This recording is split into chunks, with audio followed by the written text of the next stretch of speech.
here, they claim they talk DC sports, but really don't know what in the world they're talking about. But let me go ahead and get Robbie G on the line and see how he's doing tonight. See if he got his feet up and running. Robbie, how you doing tonight, good sir? I'm doing okay. I'm trying to do some stuff on the fly real quick, see if it's working. I'm not even sure if I am live streaming yet, but I think I've started. Yeah, I'll share that in just a second. I'm trying to put a scoreboard. Of course, the scoreboard breaks right before we go live. Things like that happen. It's live radio. You never know what's going to happen. But I'm excited to be here. I've got a lot to talk about. Great hockey this past week. We have a hockey game on tonight. We've got the Wizards roundtable. Hopefully, a lot of people on that, and I'll have you guys talk some Redskins a little later as well. So a big show for sure. Yeah, we can get back to kind of normal after the World Series, championship, and I'm sure the Nats are still celebrating. I know we've been still celebrating, but yeah, we got to get on to the other sports that's going on, and I don't know if everyone remembers my bold prediction at the beginning of the cap season, but I feel like this team is going to, make some noise this year. So I like the way they're starting out. Points in 11 straight games. Have a game against Arizona, who's currently on a 3-game losing streak. The second line is playing phenomenal. Wilson, Rana, and Kuzi playing out of their minds right now. I was looking at a stat. They like in the last 7 games, last 3 games, Kuzi has 7 points, and Wilson, me and Robbie, we talked about it offline. He's the only player in the league with a power play goal, shorthanded goal, and overtime game winner in the NHL right now. So the second line is doing the damn thing. So it's a beautiful thing to see. Let me go ahead and bring in Anna before we get too much deeper in this, because it's a beautiful thing to watch this team playing like they're playing. Anna, how you doing tonight?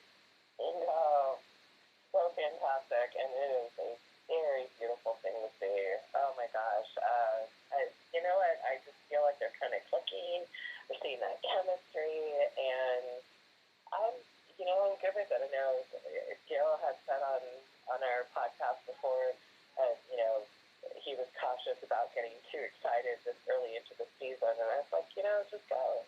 In that game, let it go, let things fall into place, and so for me, it's good. I've got this game tonight, a podcast with you guys, and the Niners play Monday Night Football. It's a good fight back down in the Knox household. That's awesome. Hey, sounds like a plan. Sounds like a plan.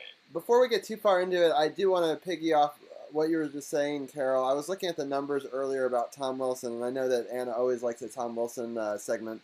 He is doing better than every player on the Penguins team, except for 1 in goals and 1 in points. And I know that they always just thought of him as this thug person that only could be one-dimensional. And it really shows, putting him on that special fast line with Verana and Kuzi. That line has been deadly because, the worry is when you put TJ Oshie, Nicholas Backstrom, and Ovechkin all in one line, it's kind of like putting all your eggs in one basket. And it's why I think that, during our championship run in 2018, they tried to stay away from that so that way they could have 2 lines going. And, Kuzi's taken on himself to make Verana and Tom Wilson look amazing. And he's doing a great job of it. And Tom Wilson's points speak for themselves. And he's just really, really playing phenomenal. And he has actually the most game-winning goals, I believe, of the Capitals. And I learned that statistic because of the Power Play Point podcast. So it was so great. So, and there you go. See how we're all connected. We're all connected. He is having a fantastic season so far, and I don't want to jinx anything, but I feel like this was the leader that we needed to see in Tongue, and he's come out, and man, when they showed just the highlights of some of his hits, you can't help but like what would it be like to go up against that on the ice? He's just knocking people down, but you know what? He's not getting angry, and I was really hoping. I don't know if you guys saw the warm up of the night, but I wish he was mic'd up with Reeves because they exchanged a couple words, nothing hostile. Reeves came over to him, and I was dying to know what it was that they said to each other. And of course, people on social media are very funny, like, "Oh, they're exchanging recipes." Usually, it's not what it is, but yeah. Anyway, but it's good to see that he's doing well, and I think he's going to be one for other players to look up to. Yeah, I didn't actually notice any of that live. It was funny though watching the memes and stuff later. Well, definitely that Vegas game was more rowdy than I expected it to be. So I don't know if they took the advice of Wilson not really getting into it, but there were a lot of tie-ups in that game and a lot of pushing. I know we're definitely going to talk about that game, especially with you being there live, Robbie. It was like a more of a rivalry game. I think they still salty about that 4-game losing streak in the Stanley Cup when they got to celebrate on Vegas home ice, I guess. Actually, yeah, and they've lost a bunch in Washington in a row because they lost last year in their quote-unquote revenge game here because I went to that one as well. So definitely losing 2 in a row, and that was the rubber match game, at least for me, in the 3 regular season games. So now they've won 2 out of 3, which is awesome, and I'll definitely take that one loss that first year for the 2018 victory that they got at the end. Yeah, let's get into it. I'm going to put the scoreboard. The stats right now aren't coming up just right, but we'll just put the schedule up for now, and then if I can get a live scoreboard once the game's going, I'll add that. But break down that Panthers game first for us, Anna, and then we'll get into that Golden Knights one. Yeah, no problem. So last week the Caps flew down to Florida to take on the Panthers, and 25 seconds into the first period, Carlson scored his 8th, with assist by Kempney, which was his 7th, and Ovechkin's 9th, which is insane. So Florida goes on to score twice to close out the first, and 27 seconds into the second, giving them a 3-1 lead. However, the captain scores twice in 6 minutes with a power play goal assisted by Susie, and Carlson's 17th assist, and then a tip-in assisted by Orloff and Bastion to tie it up 3-3. And at 18:59, the Panthers get the lead to end the second. But 44 seconds into the third, Wilson scores the 6th, assisted by Kuzi, and now it's 4-4 and heading into overtime. But here we go, 17 seconds. Tom Wilson scores at the wrister, and the Caps win 5-4. This is a great game. I don't think fans, whomever, really thought that Florida was one that we kind of had to watch out for. But this was a good game. It was, not a lot of fighting, not a lot of penalties, but the boys are good, and it's always great to see a comeback. So we know that they definitely have it in them to show that second half hockey strength that we didn't see so much last year. I feel like they came out very strong in the first and second period, and then kind of petered out in the third. I think we're starting to see them come out a little bit stronger towards the end, which in this game definitely benefited us. Yeah, Carol, I want to get your take first. It was definitely a very entertaining game. Florida always plays the Caps tough because remember they were in the good old Southeast Division before they moved into the Atlantic and Cap State and Metro. So they've always played the Caps tough. They even took some of the Caps players after Eric Frey ended up down there and a couple of other ex-Caps ended up down there with Florida. But they're an interesting team. They're definitely getting their thing together. They still haven't figured it all out, but they always play the Caps tough. And Wilson, it's like you said, Robbie, it's a beautiful thing to watch to see him mature as a player, not just be a so-called goon. You always mention how the offensive numbers he had in college, and now he's showing that. He's on a line with 2 other dynamic playmakers in Rana and Kuzi, and he's rising to it just like you saw him rise to the occasion when he was on the top line with Nicky and Ovi. So, I mean, he's a key piece to it. That's why they locked him down and signed him to the contract that they did. And I'm loving, what I'm seeing. And, Rana, last year you saw the maturation of him after the Cup. Him stepping his game up. Unfortunately, in the playoffs in the first round, he didn't really, shine. But you see he's making up for that at the beginning of this season, the way he's playing and the way that whole line is playing. So we're seeing the quality depth. Some folks say, you're peaking early. We've seen this before, but this is a different team. They're playing solid defense.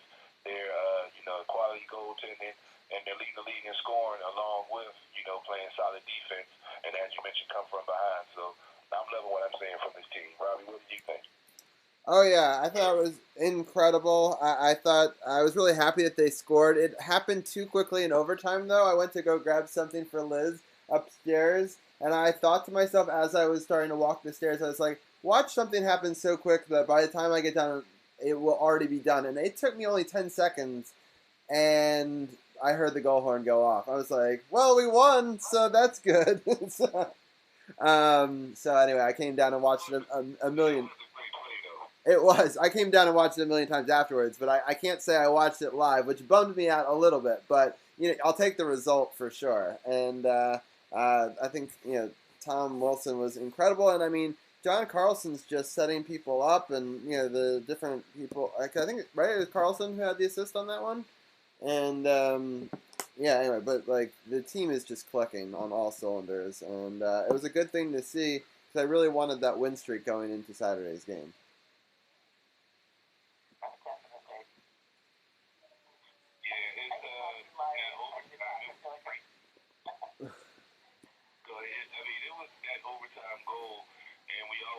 How a critical save by the goalie leads to offense in the goal on the other side, and it's amplified in the overtime because it's only 3-on-3.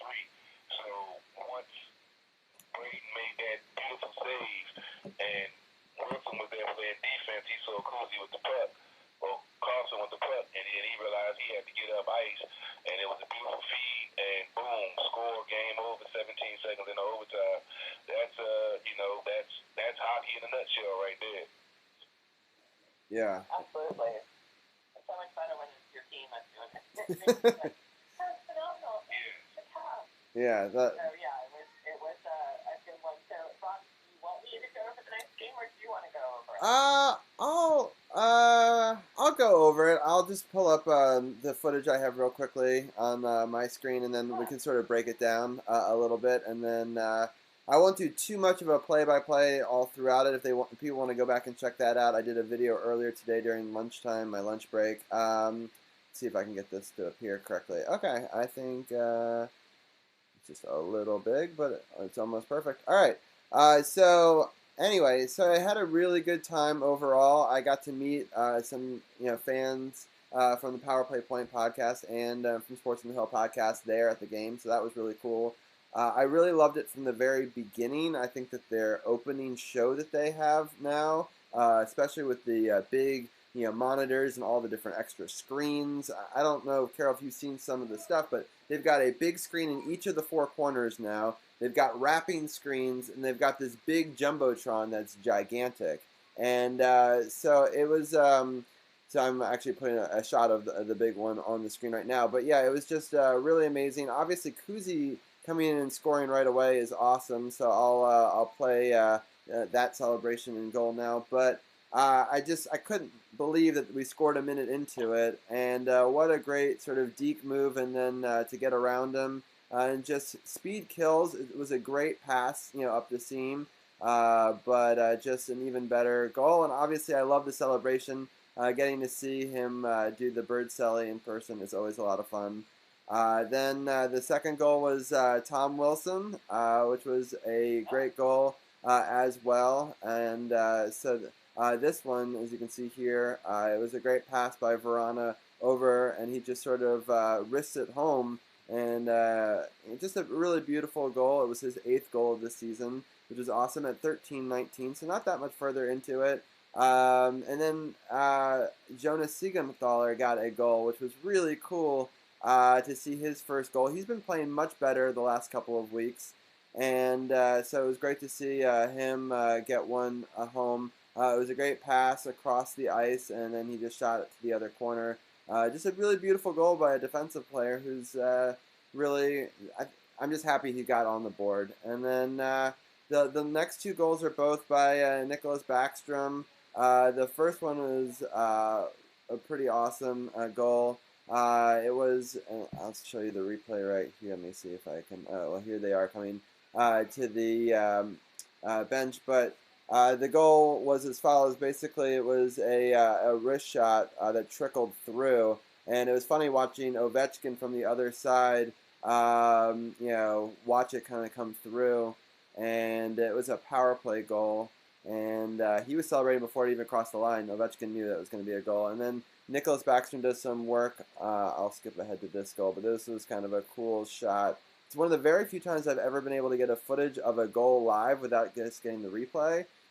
Nicholas Backstrom just leans everything he has into it from the red center dot and gets an empty net goal, which was a beautiful thing because we all know that Nicholas Backstrom is one of my favorite players on the Capitals, and then we celebrate with handshakes. So yeah, so the experience was great. Got to meet a lot of people, got pictures, and I really just had a wonderful, wonderful time. It's one of the best experiences I've got to have with my dad. I got to teach the kid next to me all about hockey, which was really cool. And so we'll start it off with Anna. What were your overall thoughts, and then I'll get Carol's take. I loved it.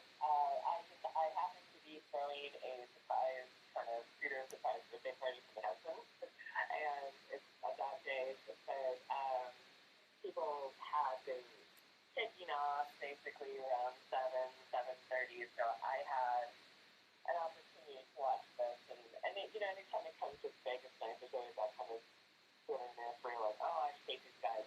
And again, like I was kind of expecting, Reeves to do something terrible, like target Oshie or Rana or something like that, and it didn't seem to happen, which was good because it's like, well, I'd like to see them play hockey. I don't need to see some wrestling match and boxing match or whatever it is out there.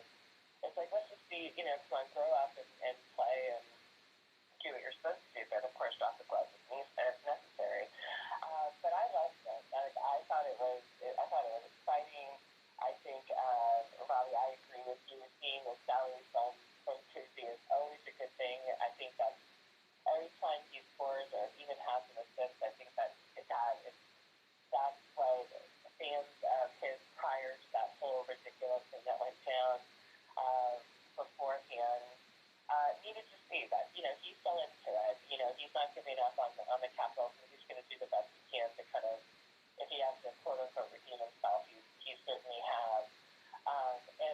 But my highlight, honestly, even though Tommy scored, my highlight was seeing Steve score. I think that he has come, he's like calmed down a little bit. He was never like a, kind of impulsive player, but I think he really came into his own, needed this first NHL goal, and I think we're going to see many more great players from this kid. So that, to me, was an awesome highlight. And definitely his first career goal was nice. He, like Robbie said, he had a great slap shot lean right into it. And the key to it was he didn't just sit back on the blue line, that he got him into the play and pitched down. At first, last year, you would have saw him just stay back on the blue line and not, come up to take that shot. But you can, like you say, like we talked about earlier, the maturation of John Carlson rubbing off on, other players also. Siegenthaler was more of a defenseman, but now he's stepping up into the play, making these plays, and got his first goal, and definitely playing some good hockey. Going back to Nicky, that shot, we saw kind of a similar play from Ovi the game before when he just got into the net and it kicked off the goalie's inside leg because he surprised the goalie by taking a shot in the position he was in. So, I mean, it was good to see Nicky get those two goals, especially at the netter. But we got to talk about the takedown heard around the arena from TJ Oshie when he, I don't know what player it was, but he cross-checked Nicky at the end of the second. And Oshie put a WWE move on him and just yoked him straight to the ice, which was one of the many, let's say, fisticuffs almost that broke out in that game. But it was definitely a good game to see.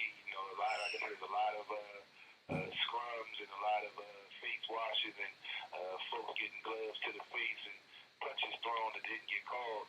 But it was definitely a good rivalry game, and you can tell that Vegas is still a little upset about that butt whipping the Cats put on them. Because looking back, if you want to really think about it, that game one was a gift when Reeves did that cross check and got him that goal late.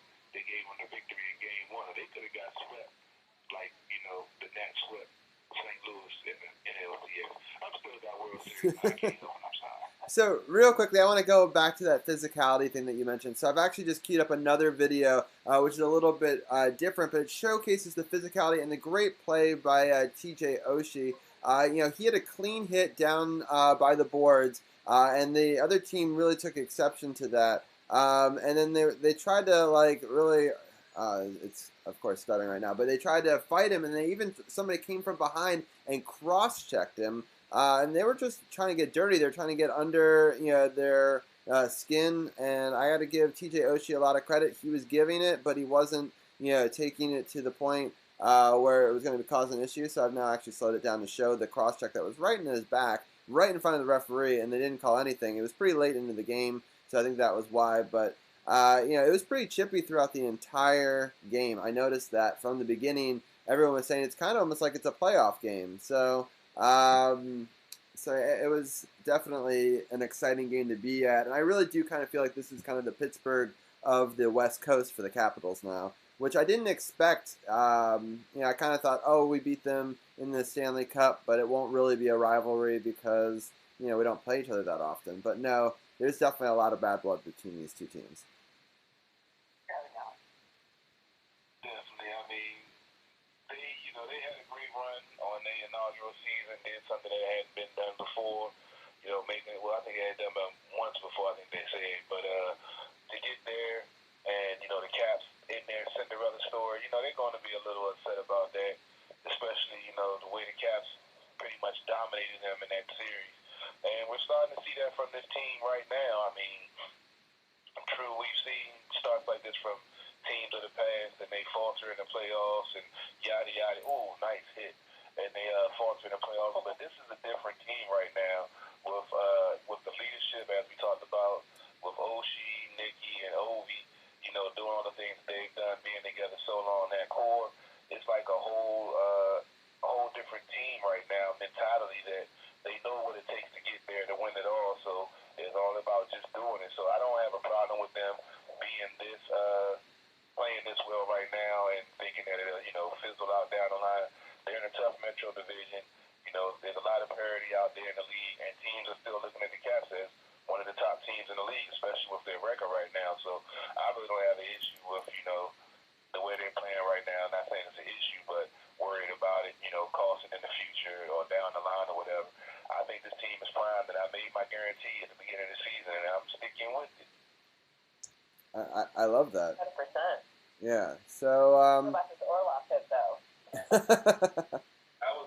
Orlov has my doghouse. Orlov this season has got in my doghouse. He's always been on my doghouse list, and I've always watched him very closely. But with Brooks Orpik being gone now, the stuff that he learned, he's actually playing a lot better than at the start of this season. I think that surprises Anna, because I was hearing. Yeah, she was talking about how she doesn't like Orlov, and they actually talked about it on their show about a lot of damn it Orlov. And I think he's had some up and down moments throughout the seasons. I come in between. I've obviously been an Orlov apologist for a very long time. I do think that he has played better, but there are still moments where he regresses as well. So I can understand. Some dumb penalties, yeah. Yes, for sure. So. That's my frustration where you see it and you're like, Orlov. What is that? Like you think for his status and his skills, and he wouldn't be making such stupid penalties. But every once in a while, you can kind of always count on that Orlov penalty moment in the game and be like, typical. So yeah, I'm not a fan. Like I said, I hope he humbles me at some point, and I'm like, I'm gonna wear that number 9 jersey, but I am nowhere near that right now. Nowhere. Yeah, I mean, don't get me wrong, he's not my favorite player, but like I said, I've been super critical of him. He's made some mistakes. He wants to jump. He wants to me, it's like he wants to be more of a Mike Green type defenseman, which we don't need. He wants to jump into the play and make that happen, which is cool, but you got to know when to do that, and sometimes he just takes the wrong chances at the wrong times. Sometimes you need to sit back instead of him jumping up into the play. But he's still young, so I mean, hopefully he'll learn that, and knowing that now with Gudis out there and Carlson, flourishing like the way he is, hopefully he starts taking more of the defensive aspect that we've seen Carlson mature into along with the offensive side of the game. And not Carlson is enforcing it. It's just coming to him. Granted, he's on the power play, and that gives him a chance to get more points and everything, but he takes his time. He doesn't try to force the game, and that's what I think Orloff does sometimes. What about you, Rob? Yeah, I agree. I mean, he definitely has some great offensive abilities, and I think his shot is actually very similar to Ovechkin's in the sense that it can be like this really heavy shot that can also take a weird or crazy bounce. And I think that I wouldn't be surprised if Ovi actually works with him on his shot because I do see a lot of similarities in the setup for it. Obviously, no one has a shot like Ovechkin, but he has that sort of ability to have these great shots from the point, and I think that's important. I think that he also is a pretty good setup man. He's made some pretty decent assists this year as well. But I agree there are some lapses on the defensive side where there's some question marks still. So Arizona's unfortunately on the power play, so talking about defense needing to step up. This game is still 0-0 with 8:45 left in the first. But just in general, I'm happy that we have Orloff, but I definitely understand why people have their concerns over the time. No doubt, no doubt. Rob, you want to screen this call or you want to bring this call in? We got a call on the line. I'm not sure who this is. It's you recognize the number. Yeah, I'll check this. I'll check it out for you. All right, we'll go ahead and get into the upcoming schedule as the Caps kill off this power play for another minute and 8. Currently, they're playing Arizona at home, trying to get a victory in a 7th straight game and points since 12 straight. Then they'll be going to Philly on Wednesday for a 7:30 puck drop. Then they'll be back home versus Montreal on Friday. My birthday. Versus Montreal at 7.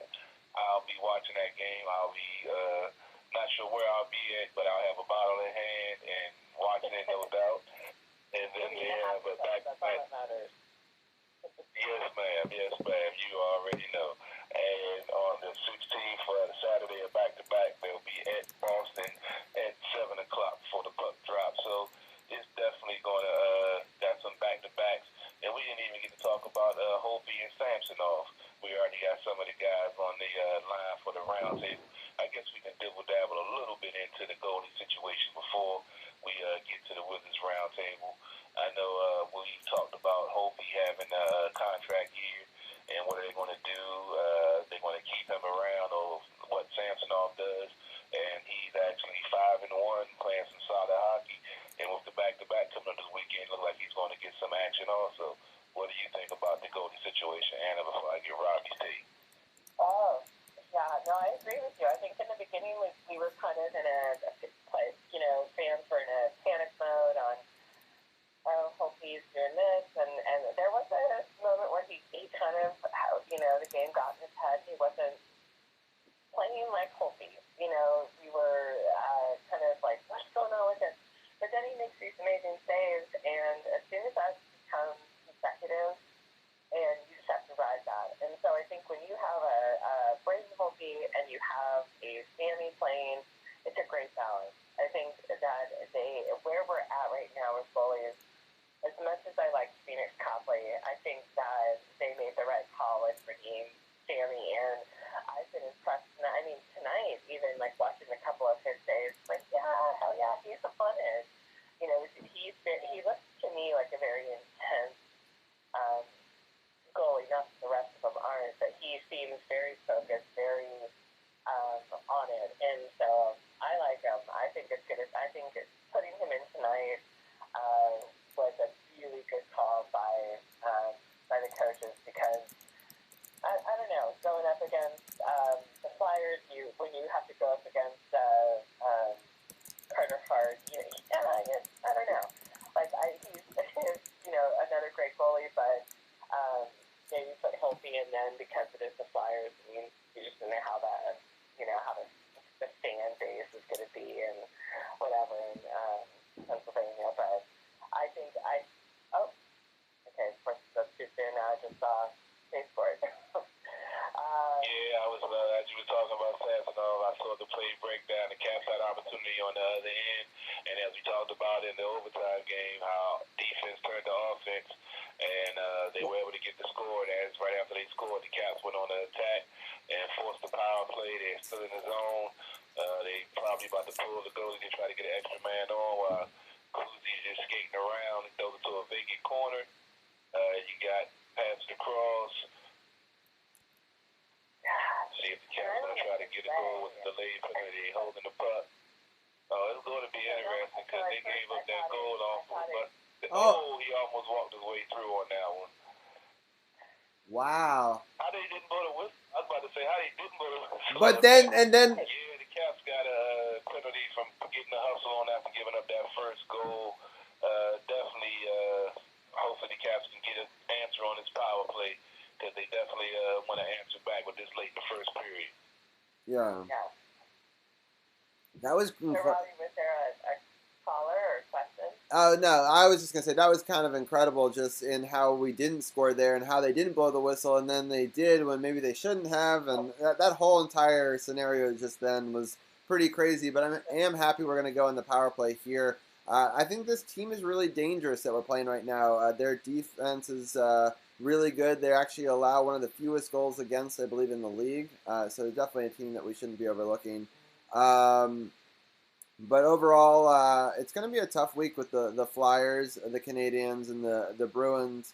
So I'm hoping to go 2-2 during this week. I did get a live scoreboard going. Unfortunately, whenever I get that going, then they score on us. So that's disappointing. For one time, I want to put a scoreboard up on our screen where we're actually leading in the game.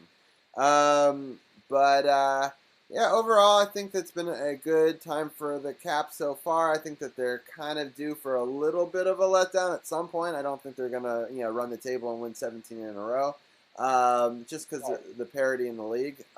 So hopefully they can find a way in this power play right now to come back and score the tying goal, and we'll have a better end to the night than the start to the game. But overall, I'm just really proud of how the Capitals have been playing. Yeah, no doubt. They should be, like I said, I feel they're going to score on this power play. They got the momentum.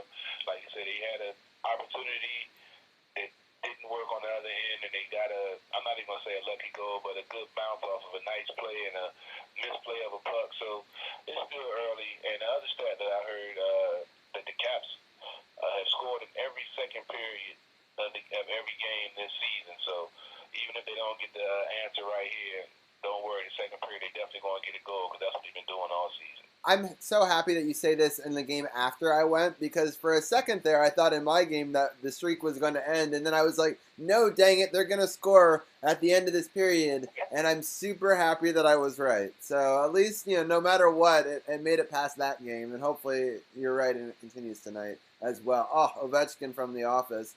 I just blasted it. A minute 30 left in this power play, but they're buzzing. They're playing really well. I think a goal is coming. I definitely see what you're saying, Carol. I mean, they're doing all the right things. It's just their goaltending has been pretty good so far. And we just got to get a couple of more shots on rebounds. I think that'll be a big difference for us as well. So overall, we've got a minute and 10 seconds left on this power play.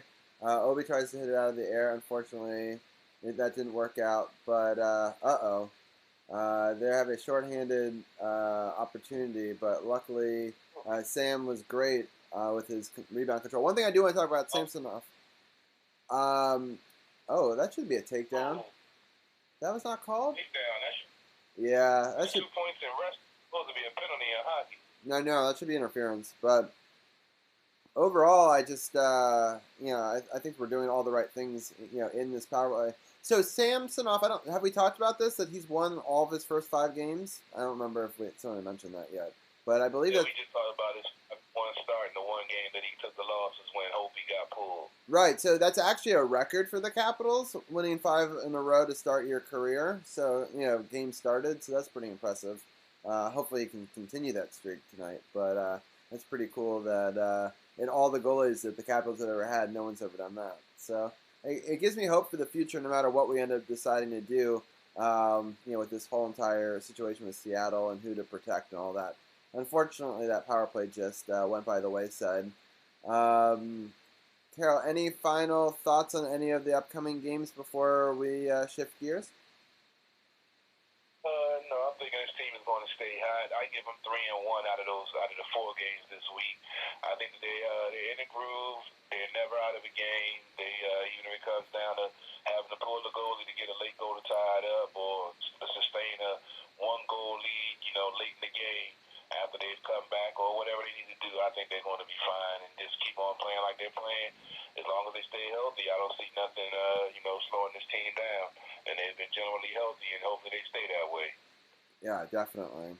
Well, Anna, I loved your episode that you guys recorded yesterday. I highly recommend people go check it out. SportsOTHP.com. Click the Power Play Point Podcast button. You can play it right there. You can catch up on all the previous shows. You guys have been awesome to us. Thank you for all the shout-outs you do on your show as well. And anything else that you want to let people know before we let you go tonight?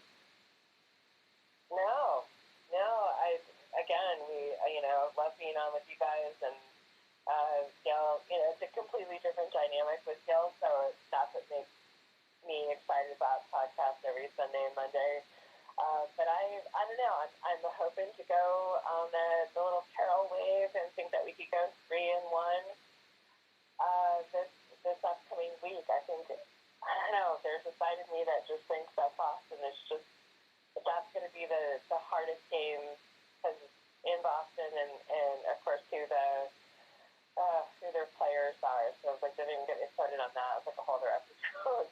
But I do feel like that's those are kind of going back to old enemy territory, and I think that's the one that's really going to give us a run for our money, even though, the Flyers, whatever, and the Canadians, they put Carey Price in between the pipes. That's something to be said, but I think that our really 60 minutes of hockey and the penalty minutes coming up and everything else is really going to be choice Boston more than any of the other teams. For sure. Well, hopefully you guys are right. I'm still going with my unfortunate 2-2 prediction, but I'm always the internal pessimist. You got to have That's not a bad week. That's 500. That's not a bad week. Okay. Well. Yeah. All right. Well, then the less optimistic, slightly. Bye. So but yes. You are like Mike Gill on the Sports on the Hill. Exactly.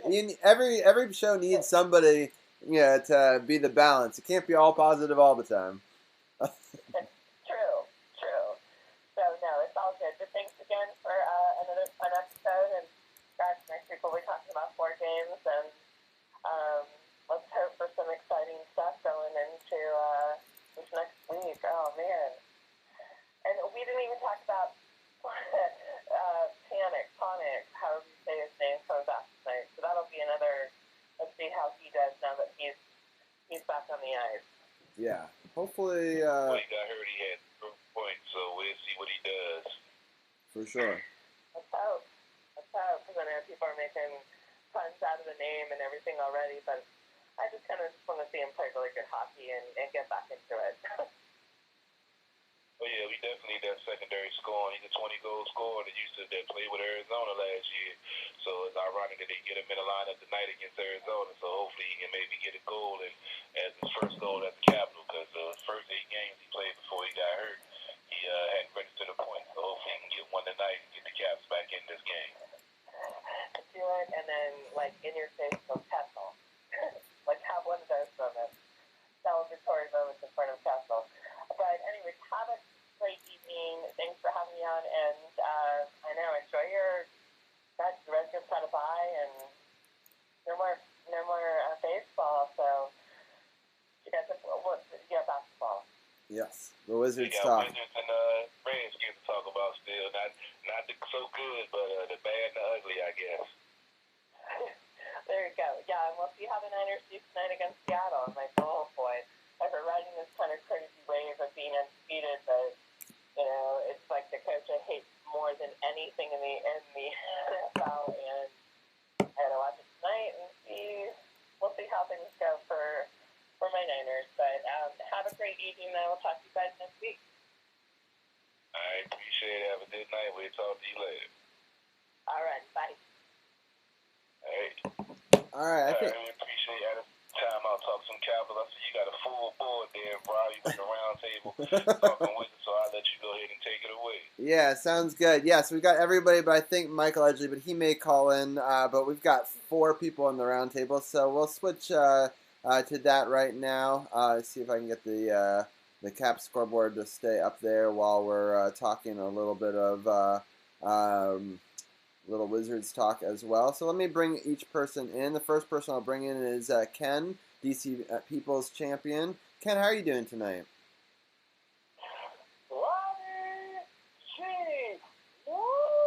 I'm so excited to be on the round table with you tonight. I'm sorry, I had to break out my wrestling thing. It's Monday night. I'm sorry. I kind of expected you might, so I'm happy that you delivered. So that's what I expect from the People's Champion. So the next person we'll bring in is our stats guy, Arun. How are you doing tonight, Arun? I'm doing pretty well. I'm glad to be on the day after RG3 got to play in the fourth quarter. A subtle dig at Carol, as always. With Arun with the. He also ran a read option too and got positive yards. Damn it! I was watching the game. Damn you, Arun. Oh man, that's hilarious. So, all right, next we've got Brian Brennan, our resident, just overall NBA expert, also a fan of the New York Knicks, who are in a similar predicament at the start of this season. How are you doing tonight, Brian? Good. We both have 2 wins, so that's something. It's something. It's towards the bare minimum in basketball, but it is something. So the next person we're going to bring in is a good friend of the show, definitely a Wizards part of our Wizards Roundtable every season. Tim, how are you doing tonight? Pretty good. I mean, the Wizards suck, but they do have more wins than the Redskins, so you gotta look at it positively. That is true. That is true. They also play a lot more games. So I hope they get a lot more wins. Because if they get, I don't know, man. But we'll see. Yeah, for sure. Well, Ken, I'm going to start with you just because before the season started, we had you on a Redskins talk, and you had the Wizards doing much better than at least this start. You're not always on our Wizards Roundtable, so I want you to have the floor to start the show. What are your thoughts on the Wizards' start to the season? I think that the record isn't indicative of the play of the team, and I say this like this because if you look at the first 6 games of the season, the one thing that shows that things are bad would be every one of their losses they've allowed over 100 points. The only 2 times they didn't were the 2 times they won, OKC and Detroit. So the main focus has got to be, and this is what Boss played them a couple years ago when they got onto a slow start before turning forward to make the playoffs. Defense. They've got to play defense. You can't win in this league if every night out they already come in the gym knowing they can score at least 100 on you. It's impossible. So they have to learn to play defense, keep teams under 100 points to be able to win. That's basically the long and the short of it. Like, you look at the record makes it look like they're trash, but if they can keep teams under 100 points, they're not as bad as they seem. I still believe that the team is going to be at least a 40 to 45 win team because they got all the tools. Interesting. All right, Arun, I'm going to go and get your opinion next. What are some of your thoughts on this?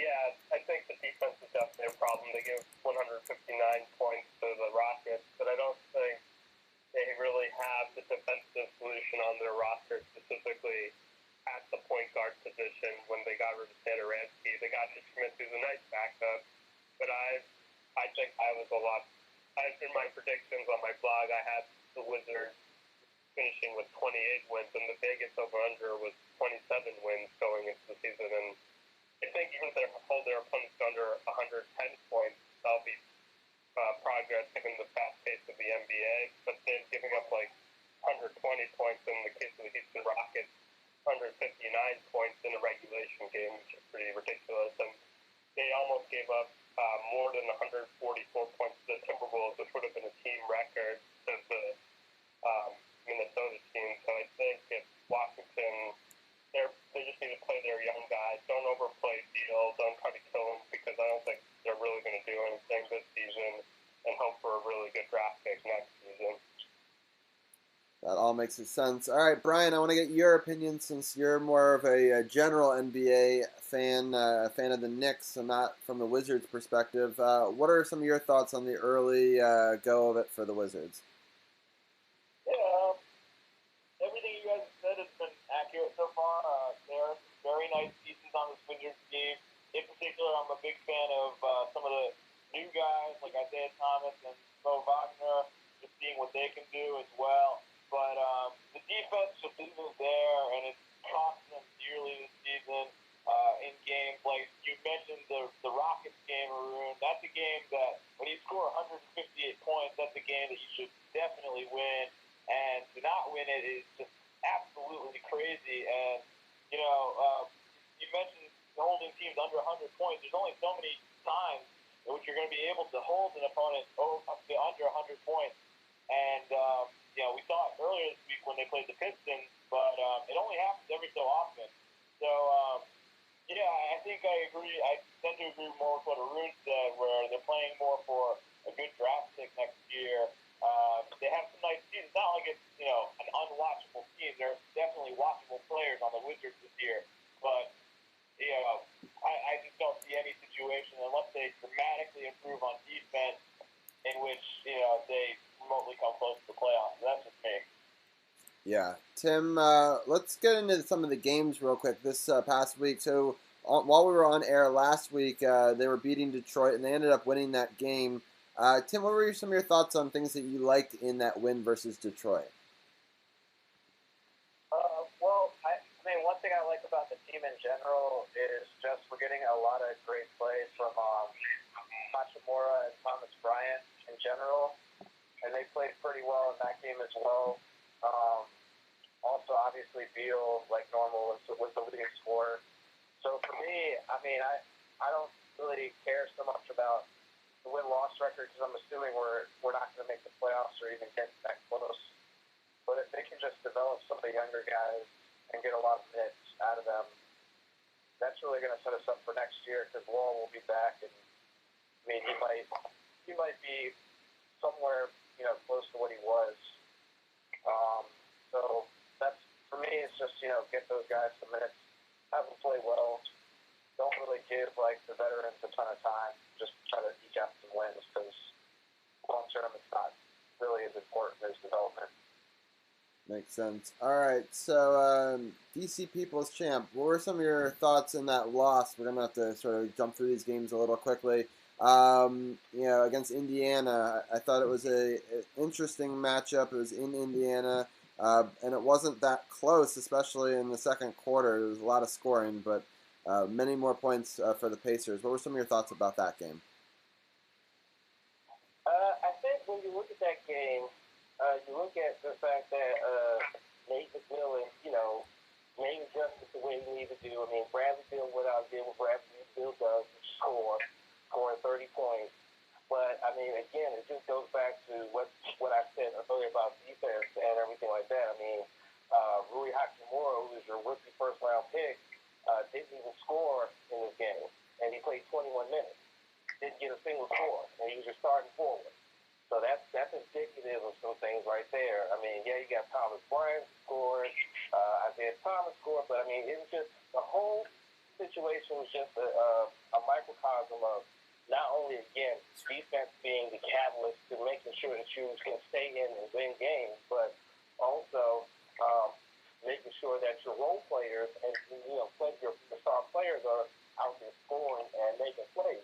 And the fact that your rookie forward went over in this game is a strong sign that you need to be more involved in the game plan. Yeah. All right, we're going to keep going along here. Arun, some statistics that stood out to you in this Cleveland game, I want to hear those. Also, just overall, that's a team that had not won on the road yet, and we gave them a victory on the road. I thought that was going to be our, I thought we'd get 2 wins out of these 3 because of that. What went wrong, and what are some of your thoughts about that Cleveland matchup? I really think in that Cleveland matchup, Cleveland really killed Washington on the board. Kevin Love had and Tristan Thompson each had 12 rebounds. And I think the Wizards' big men, I guess Rui only had 7 and Thomas Bryant had 8 rebounds. I think that was the difference. Like Cleveland just got to the offensive boards and they really killed Washington the whole game. Thompson had 9 offensive rebounds, which is like, I believe, almost as many as the Wizards had as a team. And Darius Garland, he shot pretty well, 6 of 11. He's their rookie player. He had 15 points. Rui Hachimura, he was 10 of 13 from the field. He was like on fire, but I think overall Troy Brown was 1 of 8 from the field. TJ Maldo, 7 for 10, 1 of 8 from 3-point range. That's not going to get it done, especially when you're really dig a deep hole against yourself against the Cleveland team that dropped off to a 12-2 lead. Awesome. All right, so looking ahead to the upcoming schedule, I'm going to have each one of you guys break down one of these games. We're going to start off with Brian Brennan, since he knows Boston better than anybody, being a Knicks fan and being in the same division. Going to Boston, 7:30 game on Wednesday. It seems like a tough task for this Wizards team. Help us break that down. Yeah, the Celtics are off to a great start this season. They're 7-1. And like you said, I see them a lot as a Knicks fan. They already played and beat the Knicks, so I've seen them a little bit, and I fully expect the Celtics to win this game at home. The Celtics have some great players: Kemba Walker, Jaylen Brown, Tatum, and it'll be tough for the Wizards to contain them and to really match up. I think this is really one of the tougher games for the Wizards so far this season, one of the bigger challenges they've had, and it'll be interesting to see what they can do. I'm not saying the Celtics are like an amazing team or anything, but I do definitely expect them to beat the Wizards on Wednesday. Yeah, that seems to make sense. All right, continuing, going around the round table. Tim, I'm going to give you Minnesota. What are your thoughts on going to the Timberwolves on Friday? It's an 8 o'clock start. I think going into the season, people probably didn't have really high expectations for Minnesota, but it looks like they're playing pretty well so far. They have a winning record.